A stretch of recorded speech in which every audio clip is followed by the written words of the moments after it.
Facing Katakuri, going second. My starting hand has two of the pieces that I need, which is the 10 cost Blackbeard, plus some removal. I am missing the stage, but since I do have Lafitte, I think I'm going to be able to get a stage hopefully. So turn one, use Lafitte to peek and try to find a stage. Unfortunately, there's no stage. There's no good option to play on the 4 Dawn turn. I don't want to play a removal necessarily, but I could if I have to.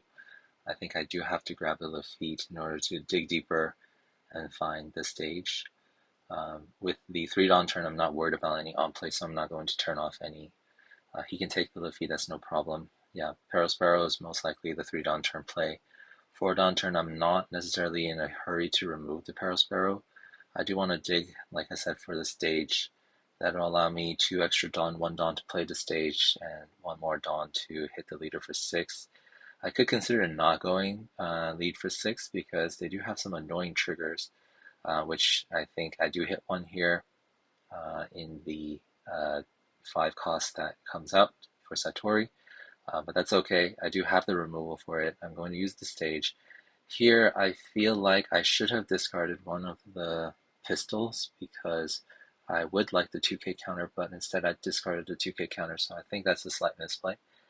Picking up the Jesus Burgess is definitely the right play. I do need the Jesus Burgess either in hand or in the trash later for Kuzan. Him taking that, that's fine. That blocks one of the attacks. That means that I'm going to anticipate 2 hits to leader. So that one I can counter 5k with 1k, and then he uses Onami, which is unexpected. I'm okay with this banish, it's no problem. It's just unfortunate. He looked at his top own life, but it's just unfortunate. If he looked at my life, he probably would have kept it there anyway since it is banished. I wish that trigger would have happened. That would have helped me remove the Satori, unfortunately.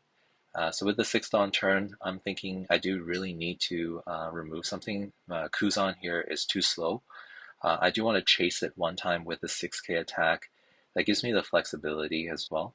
So I'm going to dig and see if I can find a better option. I'm looking for things like a blocker, but I didn't find it. I pick up the Van Augur just to discard it to see if I can find something more useful. I do see the Docu or the Jesus Burgess. I'm not even considering the Lafitte here. I think I'll probably pick up the Jesus Burgess, depending on what happens. If my attack goes through, maybe I can save one of the finger pistols. So I'm going to go 6 into the Satori to see what happens. If he saves it, most likely he does with the 2k, I'm going to use the finger pistol to get rid of one of the 5k bodies to relieve some of the pressure. We are going into the 7 Dawn turn. I'm just checking there to see what finger pistol dropped. We're going the 7 Dawn turn, so I do have to trash a card and start turning off his on-play abilities. I don't want to meet the 7 cost Lin and the 10 cost Lin in the future, so I'm going to get rid of the finger pistol like I should have gotten rid of it earlier on. So we'll see what happens here. Opponent doesn't really have a good play. He's going to split his Dawn here to try to attack into me using 5k, using the Onami, which I'm happy to counter again out of with Jesus Burgess. I do want to stay relatively healthy here just so that I can stabilize later.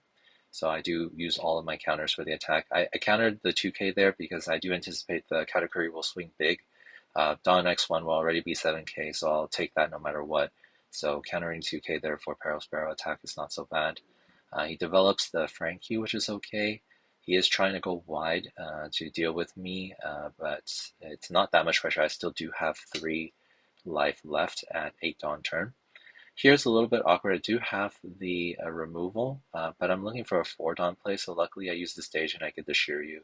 Shiryu would be able to remove the Sparrow because Sparrow is 3 cost, so that fits in very nicely. So I'm just going to go for the guarantee attack into the Onami. Alternatively, I could have attacked the Sparrow to get a card, but I don't want to leave the Onami because the opponent has shown a tendency to try to stack Dawn to attack, and those 5k attacks do seem a little bit annoying. Versus here, I'd be able to guarantee use all of my Dawn and get rid of the opponent's board. So I opted to do that, go for the guaranteed kill on the Onami, and then I do have to turn off the leader ability because it is the 9 Dawn turn for him, so he might use something like a Katakuri or the 8 cost Kid from OP10.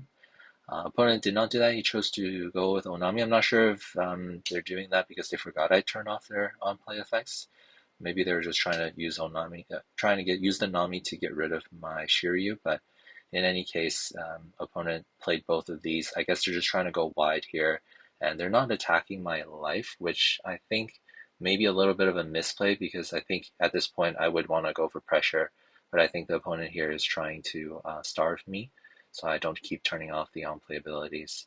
I do have to start taking some life here, and then try to stabilize with the 10 cost Blackbeard. Unfortunately, it didn't work. So I'm looking for something. It doesn't really matter what I pick because I'm going to turn off the on-play abilities. So try to get something a little bit less useful. So the dot Q here, I'm never going to play that. It's never going to give it any value. So I pick that instead out of the three. Use the 10 cost teach to nullify and pacify. And then before I end, I'm going to use the leader ability to trash my last card to turn off the on plays. I don't want to deal with the 10 cost mom or the 8 cost Katakuri. It'll be very devastating if I keep his on play abilities just right when I'm trying to stabilize. Opponent here is trying to go 7 into the Shiryu, 7 because of the leader ability. He looks at my top life to try to get some more information and put it at the bottom of my life, which is so he has that information. He plays the kid. There's no on-play ability to trash a life, so that's good. So my life is not being trashy. I still have 3 life, but the board is a little bit wide, unfortunately for me. So I do really want to dig for a play here. I do find the Jesus Burgess, and I do misplay here because what I should be doing is getting the Jesus Burgess is fine, but I really should be taking life more aggressively. I should be attacking the remaining 6 Dawn to my leader to go 9k into leader, to take 1 of his life so that I can use Jesus Burgess. I opt to play the Jesus Burgess for board presence rather than turning off on playability because even if he plays the later drops now with 2 cards, probably be the 10 cost mom. It's pretty bad, but it's all right. Not the worst thing. I'd rather have the Jesus Burgess to contest the board. Opponent uses Tendon to play the mom, which is good. I would prefer him to do that just because then I know for sure he's not going to stack Dawn to another attacker. So I can block with the teach if he chooses to attack. He doesn't choose to attack, which I think is again another misplay. I would probably go more aggressive here since I do have a wide board if I were the category player. Try to take the life down to as little as possible. Here I draw the Shiryu. I was contemplating using Shiryu, but then I realized if I don't dig for a 10 cost Blackbeard, I'll probably lose. So that's what I use the stage for the 10 cost Blackbeard. Here I'm going to space out my attacks, try to get him low on life, and if I survive one more turn with the 2 Blackbeards, I might be able to pull out a win if I'm lucky. So I attack 5k there, he takes, which is good sign for me. Means that he has bricks, and he does take the other one and activates the Kiku. I'm going to use the Blackbeard at this point because I'm not going to attack with the other Blackbeard. I'm just going to block the Linlin from attacking, so he has a maximum of 4 swings, 5 swings, if he chooses to use this Dawn. Here he plays another 10 cost Linlin, which I think is another misplay, but it could be valid since he does heal 1 life, so I guess he doesn't think that I have the kill pressure. He thinks that he can go for game here, but I don't think that is the right play because if you think about it, he knows what my last card is. He knows it's a Shuri. He knows it's a 1 cost counter. So if he attacks with the Nami, I'm just going to counter out of it and then use my remaining Blackbeard to block the kid and the Kiku swings. His Big Mom that he played last turn would not be able to attack. Since he has this information, I do think this is a bit of a misplay. I would have just went a little bit different, used the Dawn and allocate that into more attacks. So here, there's only one way I can win here, which is to take away the remaining 4 lives. I need all 4 attacks to go through. So starting with the lowest attack there, 11k is fine. He takes there because I remember that he took a 5k 2 turns ago, so I know he does have some bricks. I go for the 12 here, which is fine. He probably takes this. This is where I kind of feel like I misplayed a little bit. He has 5 cards in hand. I should have attached 1 Dawn to go and split the attack into 13k and then my leader to 14k. That would have been a safer play, but instead I went 12 and 15, which I think is fine too. I got lucky, but if you see that he countered out, he was able to come up with 12k, so it would have been safer if I attached 1 more Dawn.